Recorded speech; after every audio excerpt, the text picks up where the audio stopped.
We have a battle. It's 111 against 146. This is Sir Ronald Connington on our side against his old friends from the Stormlands. And we're going to see exactly what this environment is all about. Welcome back to A Clash of Kings 7.1 Reformers. And oh, we actually have a pretty awesome... Wow, this is a cool map. You know, this is a really cool map. Look at this. We got some structures in the distance over there. We got a bridge. We got some old ruins. We've even got a windmill. The windmill's not working, obviously, but that's pretty impressive.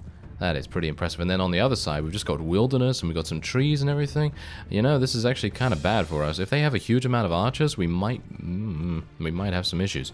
Anyway, as you can see, we actually have about the same amount of units on the battlefield. And unfortunately, as you can also see, I did not have a huge amount of time to restore my HP. And I actually thought that Sir Connington was doing a pretty decent job. I didn't think that he was actually going to lose as many units as he actually did. But as I was waiting and restoring myself, because obviously I was at about 20% HP, I'm now at about 40, it is kind of unfortunate that he lost 60 units in that time. Yeah. Pretty crazy, right? And it kind of jumped. So he was at 90 units, and then all of a sudden he only had 30 left. So I had to be like, oh, okay, let me quickly go in there and see if I can help him out. So yeah, it's a bit of a battle of our archers at the moment, because as you can see, the enemy does not really want to charge in here. What is this? What is this flag doing here? What is this flag doing here? This is not my flag. As you can see, my flag is here. Interesting. Okay, well, whatever the case, I guess we can move ourselves forward a little bit here. I mean, we've got 12 archers. I'm not entirely sure how many Connington has, but you can see that the enemy is actually... Wait a minute. I have some pretty decent amounts of cavalry... Oh, never mind. Yeah, I should have charged in much, much quicker, but that's okay. You know, that's fine. I don't think we'll have too many difficulties with these guys, because... we are we outnumbered? Yeah, we are outnumbered actually, but I think we should have a pretty easy time of things. I'm going to try, if I can, to avoid... I know that there was a bit of a discussion about that in the comments on the previous episode, but basically, I'm going to try and avoid knocking enemy lords unconscious, because if we actually do that, then obviously, I mean, I've said that multiple times already, but the point is that we actually lose relation with them. And... you actually told me something pretty interesting that I was a bit unaware of before. Never mind. That's the thing. I don't know who is who. I don't know who's the lord and who's the knight and so on and so forth. So that's generally the reason why I will knock those guys unconscious. But anyway, the point is that what you can do is, if you do take someone prisoner, if you do take one of these guys prisoner, instead of holding them for ransom, which I've said, you know, is actually the main reason why I want to do that, because holding them for ransom is actually really, really useful for money gathering and all that sort of thing. And it would be really cool if, at one point, if I did not need the cash any further, that what I could do instead is talk to them once they are in my prisoner's hold, and basically tell them, oh, okay, I'd like to let you go now, and then it will actually give you more relation. I did not know this, but it will give you more relation than if you were to just let them go from the offset, which I think is actually pretty cool. I assume that it does not give... does it give you honor as well? If it gives you honor as well, then that's amazing, and that's actually really, really good, because that will end up giving you more relation. And maybe if it also gives you honor, then that's going to be a really fantastic way of gaining these, shall we say, tertiary stats, you know, such as relation and honor and so on and so forth. But what we're going to concentrate on otherwise is also trying to find the, I think someone actually mentioned what the Stormland, I actually thought that the Stormland Hammermen used this. I thought that they actually used this in their hands to murder things, but apparently that's not the case. Apparently they use a weapon known as a Lucerne Hammer, and I'm not entirely sure if I can even equip that. I don't know whether it's even available for me to find in the marketplaces and so on and so forth, but if it is, I would very much love to get it, because according to one of you, it does have less reach than the two-handed Warhammer. And having less reach is going to be pretty useful for when we are actually in those close quarter situations, you know, those close quarter situations where we actually need to have a little bit more mobility, a little bit more maneuverability in, you know, wall closed in, you know, areas and things like that. So it's going to be pretty useful in that regard. And then I'm thinking, if we can find something like that, then I'm going to give my amazing Valyrian steel sword to one of my companions, and we'll see how well they do, because personally I feel like when you give a companion a two-handed and they have a suitable amount of proficiency, or they're just in general relatively good at combat, and we have a whole bunch of companions, I think I can think of 3 right now that actually have a significant amount of strength, and they would be able to use it, well, pretty effectively, I'd say. Now, unfortunately, my ally has ended up losing a huge amount of his forces, as you can see right here. He seems to have charged in against, well, against my advice. I mean, I would not have charged in without me, but he decided to do that and kind of throw caution to the wind, which is not the best idea, but, well, what can you do? You know, he's an AI. He doesn't really know what's best at this point, so we're just going to, you know, let him do his own thing and just save him after the fact. But yeah, anyway, point is, Lucerne Hammer, gonna try and find that. If it's not possible, then I'll just have to deal with the Warhammer. Personally, I'm a really big fan of the Warhammer so far. I actually really love using it. It's a fantastic weapon in my opinion. Crushing through blocks, and just in general having a good amount of speed. You know, the speed is not great, but, you know, it's good enough. And it still deals a pretty significant amount of damage just from a swing as well. So you don't even need to do overheads to deal good enough damage to eliminate people in one hit, especially archers. I think that if you're going to attack someone with plated armor, it might take 2 hits, but still, that's pretty good, you know? That's pretty good. So, yeah, otherwise, what we're going to plan on doing in this episode is we're going to try and take out the last, well, technically the second last Fief, but the Fief that I can actually do, because obviously the other one has a problem with its siege equipment. And there it is. We actually eliminated 43 enemies, 142 total, and 43 for Elias, that is. And there we go. We turned up just in time, and wow. We actually increased his relation with us by such a significant margin because we helped him at the very last moment. That's pretty cool. I like that. I like that. And unfortunately, he managed to escape. They both managed to escape. That's unfortunate, isn't it?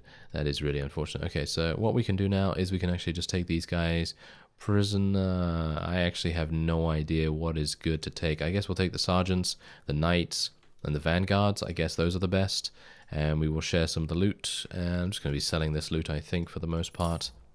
And now we're going to take a look here, see what we can do about leveling up some of our forces as well. So what do we have here? So after I've just leveled up a bunch of my forces and actually equipped some of my companions, well, most notably Maron, I actually gave him some new armor, and we also gave, I think it is, who was it? I think it's Martin Snow. I believe we gave Martin Snow our Heartsbane, because I thought to myself, I'm not using the sword, might be a good idea to give it to someone that could actually use it, and he's got a pretty significant amount of two-handed weapon proficiency anyway. So anyway, you've decided to bring order to your holdings by introducing a new law. After consulting your courtiers, you decide to outlaw pants. Outlaw heresy, outlaw violence. Outlawing violence is pretty good. But unfortunately, that's going to mean that we will probably lose renown and a whole bunch of things. Let's do it. It will have no effect. Yeah, exactly. That's what I thought.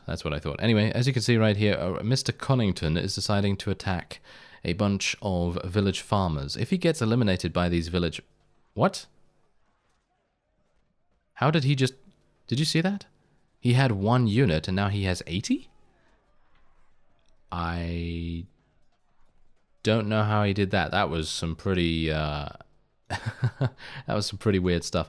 Okay, well, whatever the case, let's level ourselves up. We're going to go for some more intelligence because, as I said, we're going to be starting to spec into trainer skill, and we'll probably spec a little bit more into prisoner management too. So otherwise what we're going to do is we're actually going to start speccing into crossbows, because maybe crossbows are going to be a pretty decent thing for me to think about using in the future, because if we are in these extended sieges, and maybe, just maybe, there's going to be a time where we will come up against a particular castle or town that we're defending, and it's a siege tower. And as a result of that being a siege tower, we probably wouldn't be able to do any damage with our actual weapons. And as a result, it would be a good idea to have some kind of ranged attack to be able to nullify that weakness. So that's what we're going to try and do here. Oh yeah, I actually forgot. Can he actually use that sword on a mount? I think he can use that sword on a mount. So I think he should be fine. If he's even in this fight. I mean, he might not even be in this fight, to be honest. Okay, so this is just me. This is just me fighting against a reach vassal. We'll see how we do. You know what? I really need to go back to the Weeping Town and Crow's Nest and try and sort out my army composition, because as it stands at the moment, I don't have a huge amount of cavalry. I would actually prefer to have many more, but that's just how it is at the moment. I can't really do much about it at this time, because I really want to take this particular fief, try and limit the Stormlands to only one fief, because then they're going to be, well, not really able to do much, are they? Okay, guys, could you not let the archers get absolutely charged and destroyed, please? That would be nice. Okay, well, just attack the enemy cavalry, please. Okay, yeah, they're going to do fine. I think they're going to do fine. I'm actually going to get off because I want to use my... never mind. Okay. Yeah, there we go. Oh, that damage. That was a swing as well. That was a swing against his body armor. That's a lot of damage right there. That is a lot of damage. This is a fantastic weapon. Highly recommended. Anyone, you know, anyone wanting a blunt weapon, highly recommend it. It's a lot of fun to use. And what we're going to do is we're going to try and take this guy out as well. Just try and take them off their mounts, really, because, amusingly enough, the enemy's infantry and their archers have been so incredibly behind that it is taking them a significant amount of time to even get to the battle. So we're just going to attack the infantry division now with our shield wall formation, because obviously shield wall is fantastic, and we are going to try and eliminate these guys too. And it's not going so badly. It is not going so badly. We do need to eliminate these guys, though. These Reachman Knights, they're just way too good. Way too good to stay alive, please. Thank you. Wow, even with swings, I'm still able to do pretty massive damage. I mean, I guess that's the reason why we have 9 in Power Strike. I mean, 9 in Power Strike really does, in my opinion, I think it makes a pretty big difference. And I know that there are a couple of people that say, well, you don't really need that. And yeah, that's probably true. That's probably true, actually, because maybe it's a bit of overkill, because most of the time I am able to kill enemies in one overhead, as you can see right there, because usually helms are not going to be extremely protective and so on and so forth. But the main point that I want to convey here is the reason why I do that is because I want to eliminate everything in one hit as best I can, basically. I mean, obviously there are going to be those times when I probably won't be able to eliminate someone in one hit because I am hitting their body armor or their legs or something along those lines. But most of the time I want to be able to eliminate the enemy as quickly as possible, and that's exactly what I want to do here. So 131 damage, that's way too much, right? That's way too much, but I want to make sure that I can penetrate the armor values of our opponent as well, because that's the reason why I also have a blunt weapon, because a blunt weapon does have the added benefit of being extremely good against plated armor, and they're the main problem, you know, because in general, even if I'm weak against every single other thing, so if I'm weak against lightly armored units, if I'm weak against whatever else it may be, I don't mind, because as long as I can kill those plated armor units that have, well, a decided advantage against most of my units and most of my troops, then I will have the overall benefit and advantage against the opponent. So we are going to take this guy prisoner, and I'm actually going to try out that that tip that I got from someone in the comments, so I appreciate that wholeheartedly. Anyway, let's oh, that's all I can take? I'm really disappointed. Oh well, never mind. Arming swords. Yeah, these are not particularly good to take, so I guess I'll just take that.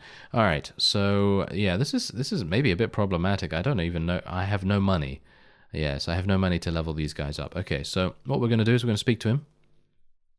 He actually has a pretty significant amount of relation with us already, so this could technically get us another vassal. Maybe he'll join us, or maybe not. But anyway, we're just going to say that you're free to go. Wow. You do gain honor. You do gain honor as well. That's amazing. Look at that. You gain 10 relation. So if you don't eliminate him in the actual fight, you're not going to lose that little bit of relation. So you're not going to lose 2 or 3. And then you're going to gain 10 from letting him go, as well as honor. Wow, that's actually pretty amazing. So if you don't need the cash, that's a good way to go. Ah, no, I was actually incorrect. I gave Heartsbane to Sir Felton Flowers, and I'm actually going to be taking his horse away from him now as well, because personally I feel like he's probably my best equipped companion, because he has this armor right here. I mean, technically I could give him something better, maybe? Could I get him something better? No, it doesn't look like I could get him anything better, so we're not going to be talking to him a little bit more than that. But as you can see, he has 155 in two-handed weapon proficiency. And even though he doesn't have a huge amount of power strike or iron flesh or anything like that, I think he's going to gain that over time just by him getting a huge amount of kills with Heartsbane. Or at least I hope that is going to be the case. As you can see, Martin has slightly less stats in that regard, so generally I will not be wanting to give him a weapon such as that, because it's going to just be a bit too, maybe a bit too much. And the cool thing is, I'm actually at the Weeping Town right now, by the way, so that's the reason why I have a little bit more cash, because I went into my treasury just to level up these guys, and we're going to be heading back there. As you can see, I actually took a bit of people out of the garrison as well, and we're going to, actually, you know what, we're going to speak to my Seneschal and my Chancellor in just a second.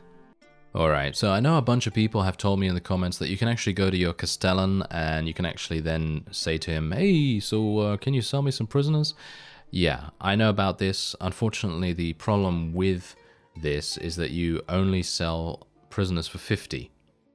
And you can imagine that if you have like a whole bunch of knights and higher tier units, that selling them for 50 is just going to be an absolute travesty. So we're going to just keep our units for the most part, and if I obviously capture any peasants or, I don't know, lower tier units like bandits and so on and so forth, then I guess we might want to sell them to this guy, but I would much prefer to sell everything to a ransom broker if at all possible. But anyway, I'm going to enlist a patrol right here. Let's get a big one, and we're going to send it to the Weeping Town. Did that actually work? Didn't say that it took any money from me. Oh, apparently it worked. Apparently that worked. Okay, fantastic then. Okay, so we can train some recruits as well, so I think I'll probably do that in the Weeping Town, and let's make them melee, and we'll hire additional trainers as well. And I think that is basically all I want to do with this guy. Now, I don't have a Chancellor as far as I'm aware. I think I just have a Castellan and a Seneschal. I don't know where my Chancellor is, by the way. I thought I got one of those guys, but apparently not. Anyway, we could change the tax rate for a fief, but I don't really want to do that. Yeah, I mean, that's the thing. If I had a village, then I'd probably change the tax rate of that, but I don't really see the necessity to do it. So anyway, I'm actually going to be building a prisoner tower, or a barracks, actually. A barracks would be pretty good. And that's only going to cost 4,200, as you can see right there. So that's pretty cheap, actually. And we could also build an improvement in Crow's Nest too. Ah, there we go. Okay, so we're also building a training yard there. So that, I guess that's pretty good. Anyway, that will be it for our little excursion to the Weeping Town, and I'm actually going to head back because there was actually a Reach vassal wanting to murder me, and I was not a big fan of that, so I decided to run away and reinforce myself. Alright, so it's time we enter the siege of Blackhaven once again, and there's a reason why I'm actually starting this particular section of the video here, mainly because I want to protect Felton as much as I possibly can. He's already been shot once, so that makes it a little bit dubious about whether he's actually even going to survive, because obviously This is one of those times where we are going to get bombarded by enemy archers so incredibly heavily that him using a two-handed is ill-advised at best, and I don't know whether he is going to survive the journey, but I am hopeful that I will be able to assist him in doing so. Where is he, actually? Seems like I've lost track of him, but whatever the case, I hope that he will be okay in making his way over here, because I have a feeling that if he is allowed to get to the enemy, he will be an absolute monster with Heartsbane in hand. I don't know how he's going to do, but that's the reason why I want to test it out and see exactly how powerful he can be. Alright, so we have met the enemy. Unfortunately, I am a bit stuck behind these spikes here, mainly because I wanted to get both doors down, so I was actually hitting that for quite some time. Maybe I can actually jump over... Oh, never mind. Yes, I can actually get past through some wily jumping. Very nice. Okay, so hopefully we'll be able to deal some damage here, and hopefully Sir Felton will be able to get in himself and do some damage, and hopefully we can see him then get a couple of kills here and there. Now, I am a bit worried about the bottleneck situation over in this direction, so what I'm going to do is I'm actually going to move myself relatively quickly over here, because I want to try and alleviate that problem, that potential issue that we may very well face. And, oh, hello. There seems to be a Dragonstone Vanguard joining me. It seems like it's kind of weird, isn't it? It seems like that always seems to happen nowadays.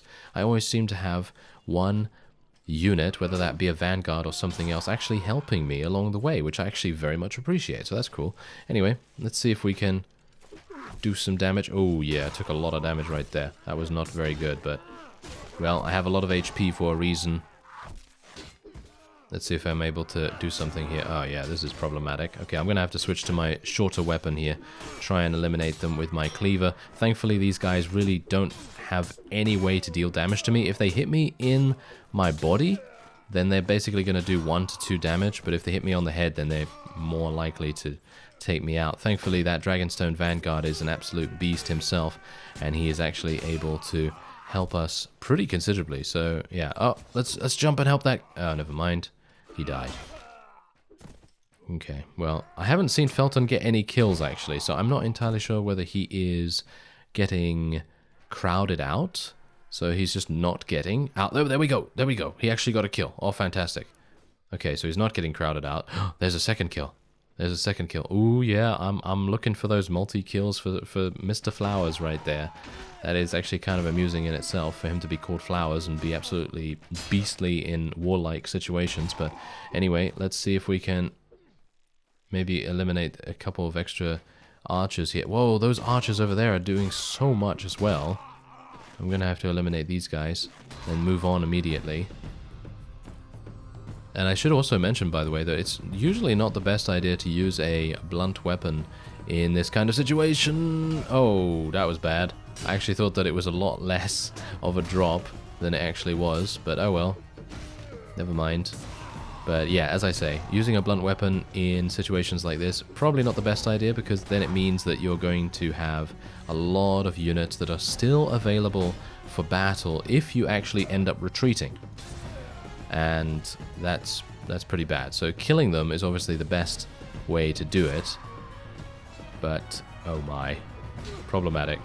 Hello, you hit me on the head. I don't appreciate that one bit, thank you. Yeah, this is where reach actually does help. So having a superior reach obviously is pretty good here, because then you're not going to take too much damage from the enemy. Okay, now I'm going to just charge at this guy, because he's actually been shooting me in the back and doing some pretty good damage, so if I could take him out, then that would be nice. How are my units doing, by the way? Because it seems like they're not really doing much. Yes. No offense, guys. No offense, but they seem to be a bit... Where are they? What are they actually doing? It seems like they're being a bit weird. Okay, well, if I get myself killed here, then that's just how it has to be. But I'm going to use my tactic of using the enemy's bodies as their own... Oh, hello. As their own, as my own cover. Well, I've leveled. I guess that's pretty good. I'm actually unsure what I'm supposed to do here now. I guess die. That's basically all I can do. Yep, there we go. Okay, so I'm dead, but what are my units doing? Can I just ask? What were they doing right there? They were kind of just like messing around in the courtyard the whole time. I mean, I was basically distracting the entirety of the enemy's forces, and now are we going to be in that same situation where we have that bottleneck problem? I don't know, but hopefully not. And I'm not a big fan of playing as the Dragonstone Man-at-Arms because they do have this sword, and the sword is okay. You know, it's not great, but it's certainly no comparison to the amazing two-handed Warhammer. So yeah, I guess there's that. Anyway, where is Sir Felton? Is he still alive? I actually have not been keeping an eye on the chat box, on the text log, because I'm just like, oh yes, there's a chat box. Yes, this is certainly an MMORPG. Yes. Okay, well, whatever the case, could you okay guys, just stand over there, yeah? I'll just... Oh, okay, never mind. I was like, oh, let me handle this. And he was like, no, I will handle it, my liege. And then I was just like, oh, thank you. Thank you very much. You did a good job. Thank you very much, Mr. Archer. Okay, so, yeah. Hopefully, yeah, that's what I was expecting, you know. When I jumped from here, that's what I was expecting, to take no damage whatsoever. And that would have been nice. But there you go. We have finally taken Blackhaven with a pretty significant amount of damage right there. We actually did do 63. We eliminated 63. And we lost only 14. I suppose that's okay. And he managed to escape, which is not so okay, but can't really do much about that. Alright, so I'm just going to take these peasants just to shore up some of my garrisons, and then we will take some sergeants, elite man-at-arms, and some veteran longbowmen, I guess. Alright, wow, this is crazy. We're getting such good armor every single time. 6229, that's fantastic. That's literally just a little bit worse than what I'm using. So if we can give a companion that, they're going to be almost unstoppable. I think we need to find better helms. I think finding a better helm would be a good idea. I'm going to take this longbow because this longbow is going to be pretty good for either Mavros or Lineria. And I'm actually going to be asking for no rewards here, once again, of course. So let's actually give this to Mavros. I think he needs... Actually, that's a pretty decent bow, so maybe he doesn't need it. No, she's using a much worse bow, so yeah, we're going to give that to her. There we go. And she could use a shield. There we go. That's kind of interesting. I'm actually kind of surprised I did not have a good shield on her beforehand. Kind of weird. Okay, well, let's give her the better arming sword as well. It seems like I was neglecting her quite considerably, which is, well, very, very... well, bad of me. That was very bad. Okay, so thankfully, she now has some good armor. And this armor is actually not giving her a penalty to power draw, which is even better, so that's fantastic. Okay, so now she is fantastic. She's going to do so much damage with that new bow. And we leveled up too, so I can technically spec again into intelligence. Let's get some more trainer skill. Technically, I could get some more pathfinding as well. Who's our... Oh... I am our current Pathfinder, so it seems like I will have to spec more into Pathfinding. Let's go for some more crossbow skill. And there we go. Alright, so Blackhaven is now ours. Unfortunately, as you can see, Harvest Hall is going to be left by me. I can't do anything about it because of the siege equipment problem. But yeah, that's looking pretty good. I feel like our territory is looking pretty nice right now. I thank you very much for watching, and I will see you next time.